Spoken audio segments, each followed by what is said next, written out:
Hey guys, നിങ്ങളെ ഈ voice ഒന്ന് കേട്ട് നോക്കണേ.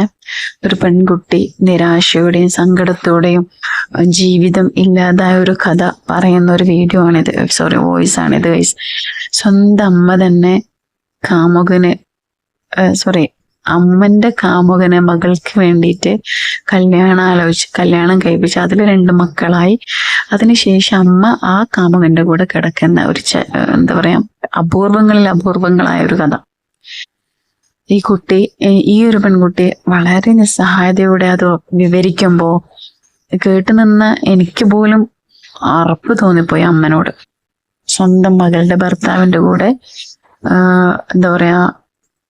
കിടക്ക പങ്കിടുന്നു എന്നറിഞ്ഞതിൽ.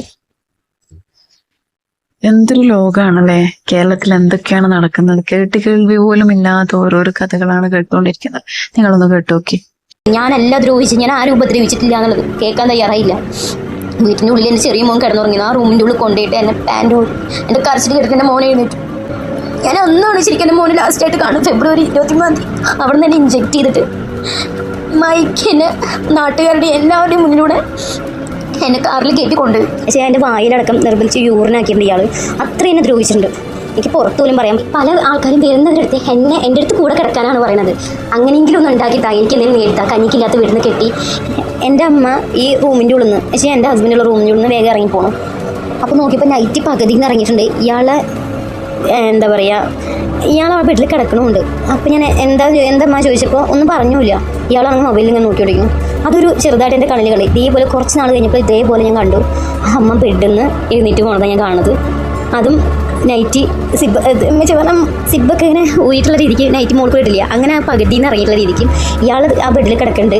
ഇയാളുടെ ദേഹത്ത് മുണ്ട് കൊടുത്തിട്ടില്ല, അങ്ങനെ വെറുതെ ഇങ്ങനെ ഇട്ടിരിക്കുക. പക്ഷെ എനിക്ക് അറിയാമായിരുന്നു, കാരണം എൻ്റെ അമ്മേനെ എനിക്ക് നന്നായിട്ട് അറിയാം.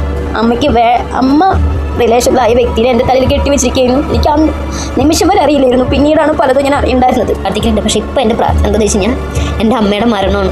അതും ഒരൊറ്റയടിക്ക് മരിക്കരുത്, അത് അനുഭവിച്ച് മരിക്കണം.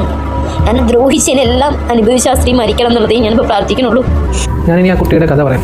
എനിക്ക് ചേട്ടനോടൊന്ന് സംസാരിക്കണമെന്നും പറഞ്ഞൊരു മെസ്സേജ് തുടങ്ങിയതാണ്. ഞാൻ സംസാരിച്ച് തുടങ്ങി. അതിന് ഏകദേശം 1.5 വയസ്സുള്ളപ്പോഴാണ് അതിൻ്റെ അച്ഛൻ മരിച്ചു പോകുന്നത്. ആ കുട്ടീൻ്റെ അടുത്ത് പറഞ്ഞു, ഏകദേശം ഓർമ്മ വെച്ച കാലം മുതൽ അമ്മ അതിനിങ്ങനെ കുത്തി നോക്കിയായിരുന്നു. അച്ഛൻ്റെ പേരും പറഞ്ഞ് ജനിച്ചപ്പോൾ തന്നെ തലവട്ടം കണ്ടപ്പോൾ തന്നെ തന്ത പോയെന്നോ അങ്ങനെയൊക്കെ പറഞ്ഞു. കാലങ്ങൾ കടന്നുപോയി. ആ കുട്ടി 8ാം ക്ലാസ്സിൽ പഠിക്കുന്ന സമയത്താണ് അമ്മ വീട്ടിലേക്കൊരു മാമനെ കൊണ്ടുവരുന്നത്. മാമനാണ്, പക്ഷേ അച്ഛൻ്റെ സ്ഥാനമെന്നും പറഞ്ഞാൽ പുള്ളിനെ കൊണ്ടുവന്ന കേട്ടോ. ആ കുട്ടീൻ്റെ അടുത്ത് പറഞ്ഞു, നമുക്ക് വേറെയും ഒരുപാട് റിലേഷൻഷിപ്പ് ഉണ്ടായിരുന്നു എന്ന് പറഞ്ഞു.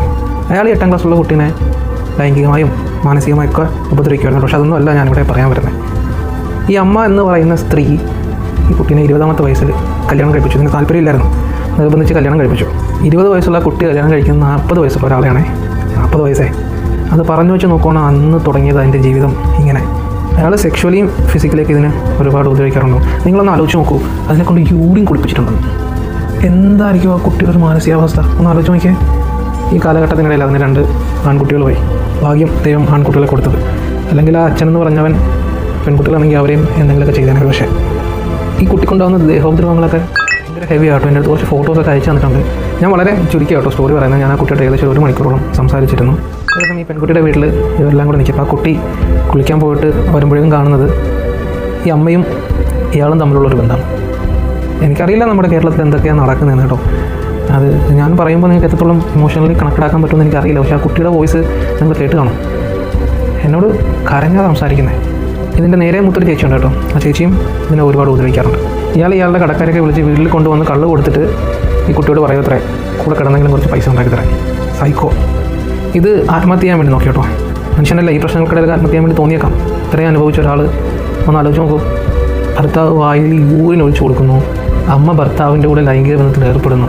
മാനസികമായ പീഡനം, ശാരീരികമായ പീഡനം, എന്തൊക്കെയാണോ ഒരു ലൈഫിൽ എനിക്ക്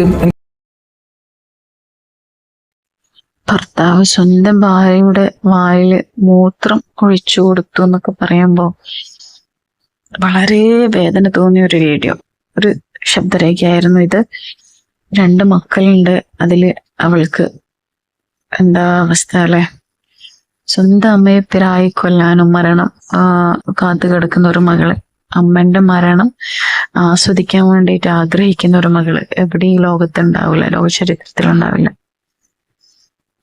അപ്പം വേദന കൊണ്ടാവാം ഒരമ്മനെയും സ്വന്തം മകൾ അറിഞ്ഞുകൊണ്ട് ഒരിക്കലും അതേപോലുള്ള പ്രാക്കളൊന്നും പ്രാവൂല. വേദന കൊണ്ടാവണം, അത്രയും അനുഭവിച്ചത് കൊണ്ടാവണം. അപ്പോൾ എൻ്റെ വീഡിയോ എന്തായാലും ഇത്രയേ ഉള്ളൂ ഗൈസ്. നെക്സ്റ്റ് വീഡിയോ കാണാം. ബൈ.